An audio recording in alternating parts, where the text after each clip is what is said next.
도대체 여기는 뭐야? 여기서는 뭘 하는 거야? 아무것도 하지 않아. 정부의 마음에 들지 않는 존재들을 모두 가둬놓은 거야. 인간도 있지만 대다수는 기계야. 처음에 정부는 무등록들을 바로 처리해버렸어. 발견 즉시 폐기해버린 거지. 부품은 재활용하고. 그런데 외국의 휴머노이드 권리 단체들이 격렬하게 항의를 한 모양이야. 의식과 감정이 있는 인간의 가장 가까운 친구인 휴머노이드를 잔인하게 살해한다고. 뉴스에도 나오고 유엔에서도 권고를 했대. 그 결과 그냥 이렇게 가둬놓는 거야. 그럼 휴머노이드들끼리 서로를 죽이겠지. 여기는 휴머노이드들의 연옥이야. 선희는 나와 미니를 데리고 무대 뒤로 갔다. 한때 공연장으로 쓰였던 곳인지 무대 장식에 사용된 소품들이 가득 쌓여 있었다. 나는 선희를 따라가며 물었다. 밥은 어떻게 해? 화장실은 또 어떻게 하고? 최대한 참아봐. 기계들의 신경을 거스르지 않는 게 좋을 거야. 아까도 말했지만 인간과 닮은 모든 것을 싫어하는 놈들이 있거든. 본성이 워낙 포악하기도 하고.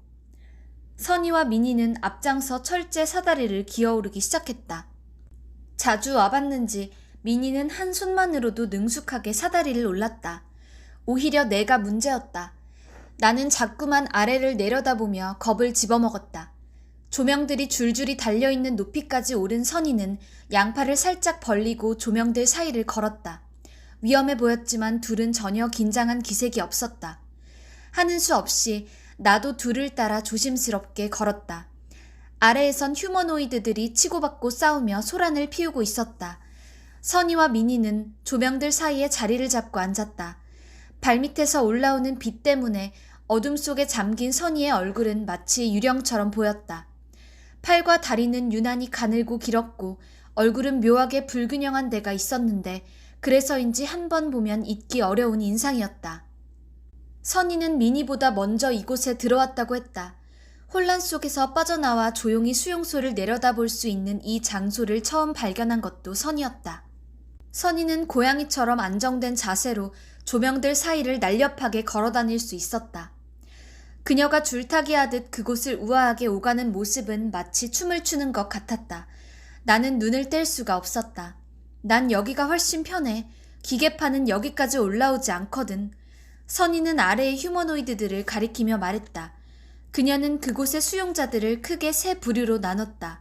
먼저 자신들이 기계라는 것을 잘 알고 있는 휴머노이드들을 기계파라고 불렀다. 미니처럼 인간의 기능을 그대로 흉내낸 하이퍼리얼 휴머노이드들이 그 다음 부류, 나머지는 선희 같은 인간들이었다. 기계파는 나머지 두 부류를 구분하지 못하고 모두를 싸잡아 애완이 혹은 돼지, 더 심하게는 똥싸개라고도 불렀다. 로봇인 주제에 인간처럼 밥을 먹고 배설하는 기능을 가졌다며 몹시 조롱했다. 몇몇 기계파 놈들은 툭하면 모욕하며 도발했다. 똥싸개들, 어디선가 더러운 냄새가 난다.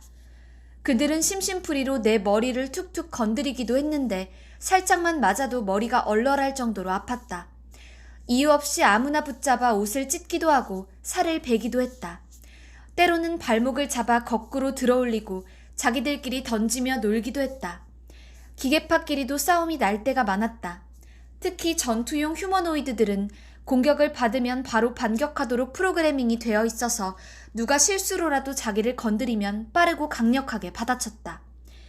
이런 상황에 처하고 보니 나는 이 연약하고 무기력한 육체로부터 자유롭기를 소망하게 되었고 난생 처음으로 차라리 기계였으면 하고 바랐다. 그랬다면 그들이 더럽다고 놀려대는 그 번거로운 배설도 하지 않을 수 있을 텐데 어찌하여 나는 이렇게 인간으로 태어난 것일까 원망스러웠다. 살아오면서 나는 몸에 대해 고민을 해본 적이 없었다. 때가 되면 밥을 먹었고 신호가 오면 화장실에 갔다. 성적인 흥분을 느끼면 찾아오는 몸의 변화를 받아들였고 그게 전부였다. 그러나 지금은 내 몸에서 일어나는 모든 동물적 반응들이 낯설게 느껴졌다. 처음 며칠 동안 나는 밥을 먹지도 화장실에 가지도 않으면서 버텼다. 아니, 버텼다는 말은 이상하다. 공포 때문에 식욕도 그 밖의 다른 욕구도 모두 사라져버린 것에 가까웠다. 그러나 그것도 오래가지는 않았다. 너무 요란하게만 안 하면 돼. 먹는 건 사료로 족하고 화장실에는 조용히 다녀와. 처음엔 다 그래. 나도 그랬어. 몸이라는 걸 갖고 있다는 게 저주스러웠어. 선의의 충고였다. 허수아비. 뭐? 오즈의 마법사에 나오는 허수아비가 생각나서 도로시가 물을 찾아봐야겠다고 하니까 허수아비가 그러거든.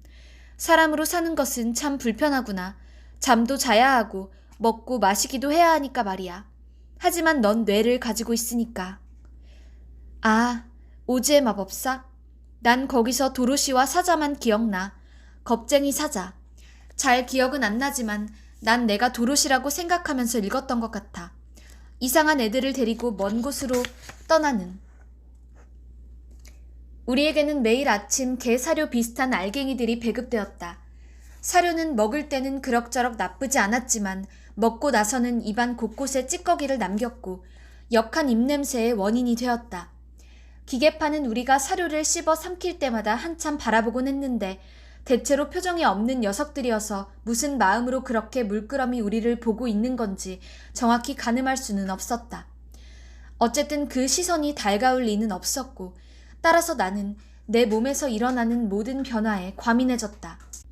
게다가 제대로 씻을 수가 없어서 시간이 지날수록 옷에서는 악취가 강렬하게 풍겼다. 로봇처럼 행동하려 나름 애썼지만 냄새는 감출 수가 없었다. 나는 연기를 처음 배우는 배우 지망생처럼 기계파를 흉내내기 시작했다.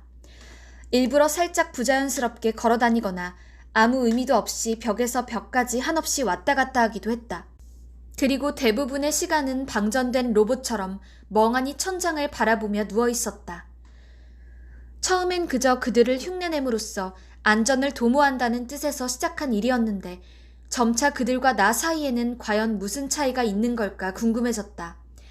그들의 관절은 연골과 윤활액 대신 인공적으로 합성한 유기화학 제품으로 이루어져 있다는 것, 뇌에 뉴런 대신 회로가 있다는 것 등의 차이들이 있겠지만 이미 많은 인간이 뇌에 칩을 박아 컴퓨터와 연결하거나 잘린 팔다리 대신 인공 수족을 장착하여 높은 곳에 쉽게 뛰어오르거나 무거운 것을 가볍게 들고 있다. 인간을 인간으로 만드는 것은 과연 무엇인가? 팔, 다리, 뇌의 일부 혹은 전체, 심장이나 폐를 인공기기로 교체한 사람을 여전히 인간이라 부를 수 있는 근거는 무엇인가? 나는 인류가 이미 20세기 후반부터 이런 의문들을 품어왔다는 것을 고전 SF 영화나 소설 등을 보면서 어렴풋이 짐작하고는 있었다. 하지만 그게 내 문제가 될 거라고는 생각해보지 못했다.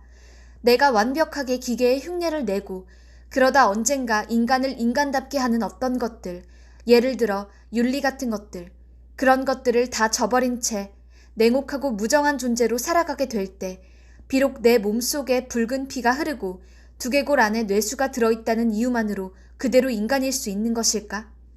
아빠에게서는 여전히 아무 연락도 없었다. 나는 버려진 걸까? 아니면 내가 여기 있다는 것을 아직도 모르는 걸까? 어떻게 알릴 수 있을까? 그러나 마땅한 방법이 떠오르지 않았다. 네트워크에 접속할 기기도 방법도 없었다. 나가는 이는 없고 계속 신입들만 들어왔다. 숨을 쉬기 어려울 정도로 수용소는 꽉 찼고 이제 한 매트리스를 둘이서 함께 사용했다. 밤이면 종종 멀리서 폭발음이 들려왔다. 그리고 날이 갈수록 그 빈도가 잦아졌다. 무슨 일이 일어나고 있는 것일까? 가끔은 비행 물체가 초음속으로 공중을 돌파하는 소음이 건물을 흔들기도 했다. 그런 소리들에 시달리며 나는 불면의 밤을 보내고 있었다. 그런 밤이면 멀리서 누군가가 내 이름을 부르는 듯한 환청에 시달렸다. 그것은 내가 잘 아는 누군가의 목소리 같기도 했지만 명확하지 않았고 때로는 악몽의 잔영처럼 느껴지기도 했다. 둔중하게 들려오는 희미한 폭발음과 누군가가 나를 부르는 듯한 소리.